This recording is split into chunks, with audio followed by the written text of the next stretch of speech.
Season 1 went out with a bang. Let's talk about Season 2. Does this mean I get to be in the JSA? Yes it does, Mike. Oh, hi, Yes lad. it does. Huh?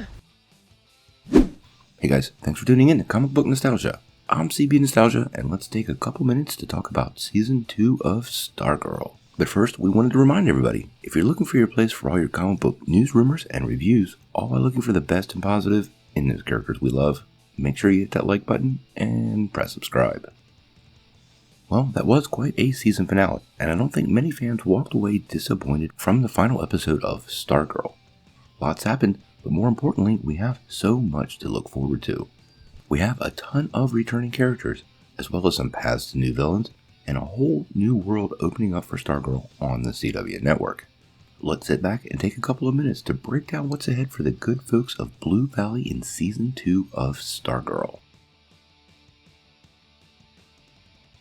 One of the fan favorites this year was Sir Justin, who was played by Mark Ashworth. I really think he did a great job with his character, and I'm pretty sure we haven't seen the last of him. We closed out the first season with him headed out into Earth 2 to find his winged horse, Victory. You know, the one seen on the hat. And I do have to sit back and actually wonder if we're going to get a flying horse in Season 2. He also said he planned to find the remaining 7 soldiers of Victory, which raises all kinds of questions. We already know the status of several of them, but will we see the Crimson Avenger and the Green Arrow, as well as their sidekicks, join the world of Stargirl? World building in these series is huge, and this is not Earth Prime's Stephen Amell's Arrow.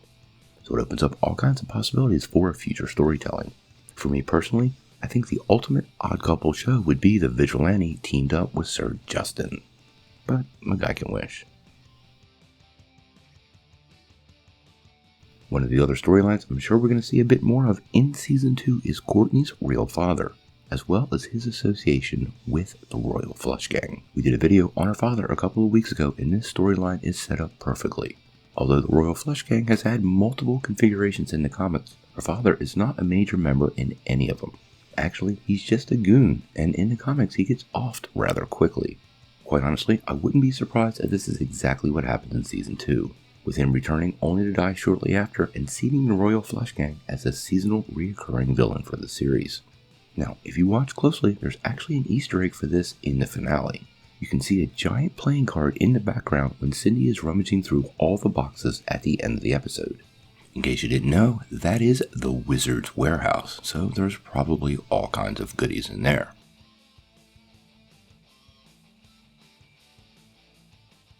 Another clear villain for Season 2 is going to be Eclipso. Now, if you're unfamiliar with this villain, it made its first appearance in DC Comics way back in August of 1963 in House of Secrets number 61, and was created by Bob Haney and Lee Elias. The character really does have an amazing, long-winded history in the comics, but went through significant changes in the recent Rebirth and New 52 events. The modern version of the character is one of the most powerful villains in all of DC Comics. That strange gem Cindy finds at the end of the episode is the Heart of Darkness and contains the entity known as Eclipso. Eclipso is the Spirit of Wrath, the literal force of God's wrath. This force has fought DC Comics Spectre and the Justice League to a complete standstill, but I think it's pretty safe they may tone down some of the power sets for the series.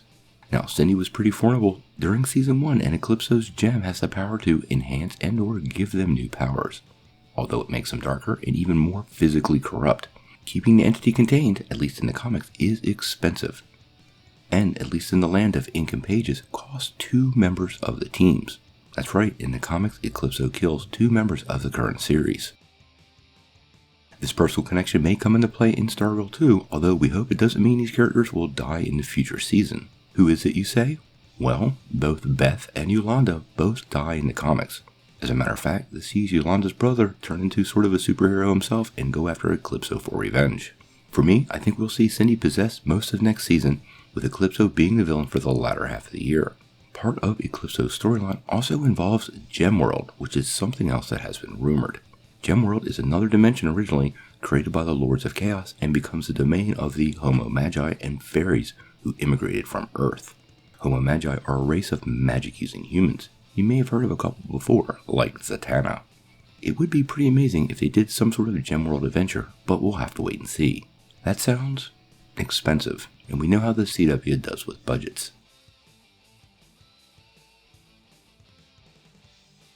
Another big part of Season 2 will be Shade and the reformed ISA. And we do know Shade is coming based on interviews over on the Stargirl Facebook group with cast member Neil Jackson. He actually said they have plans for Shade. This also isn't the first time that Shade has appeared on the show. Back when the ISA killed the JSA in the pilot, his shadowy hand briefly appears dragging Dr. Mid-Nite off to his doom. I really suspect we will see Shade reform the remaining members of the ISA into a new team. After all, he appeared to be watching that newscast from some sort of ISA stronghold.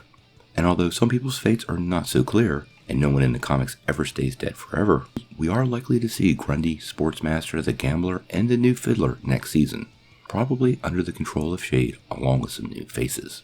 Now, he has some interesting powers, including teleportation, illusion casting, shadow constructs, and the power to conjure full-blown shadow demons.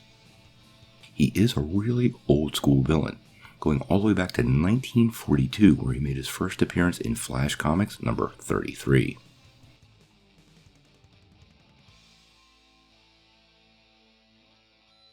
Another big part of the next season is going to be Dr. Midnight and Beth Chapel.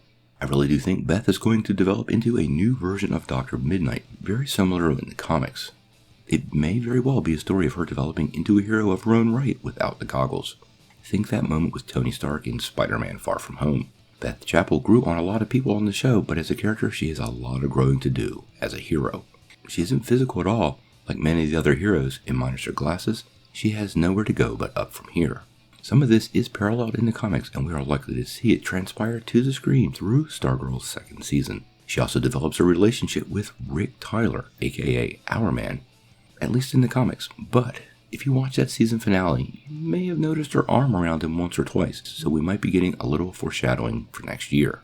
Either way, we're likely to see Beth come full circle at some point next season, but not before a few trials and tribulations along the way. We also may very well see a rebirth of some classic JSA members. We've gotten several teases this season of Flash, Green Lantern, we had Johnny Thunder's pen, and Dr. Fate's helmet. Honestly, I wouldn't mind seeing Alan Scott's Green Lantern, especially since we already have a Flash on the CW. Although, wouldn't it be cool to see Jay Garrick make an appearance? Is John Wesley's ship anywhere?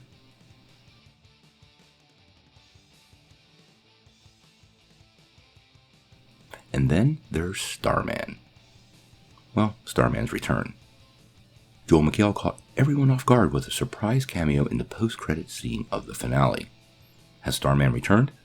I mean, we just saw Eclipso in that gem the scene before, so are we even sure this is the real Starman? And if so, what about the cosmic staff? I suppose it alone could answer the validity of this Sylvester Pemberton, but then who does the staff choose to weld it? The sentience of the staff is something the show added, but it really does create an interesting plot point for next season. Like I said, it's not even really clear it's him. It could be some evil clone, construct, faker, or some other very comic book explanation for his return. Because, returning from the dead may or may not be something that happens in the comics. And then there's one other tiny question that's likely to be answered in Season 2, but we're going to save for a future video. I wonder what the rest of the world is going to think happened here.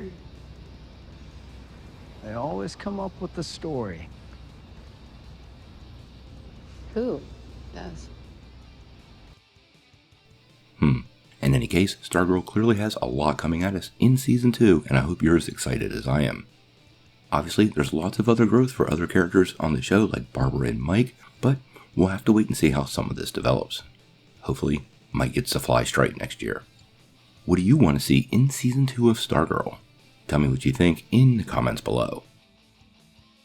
If you like this video, make sure you press like, click subscribe, and if you don't ring that bell, you won't get any updates.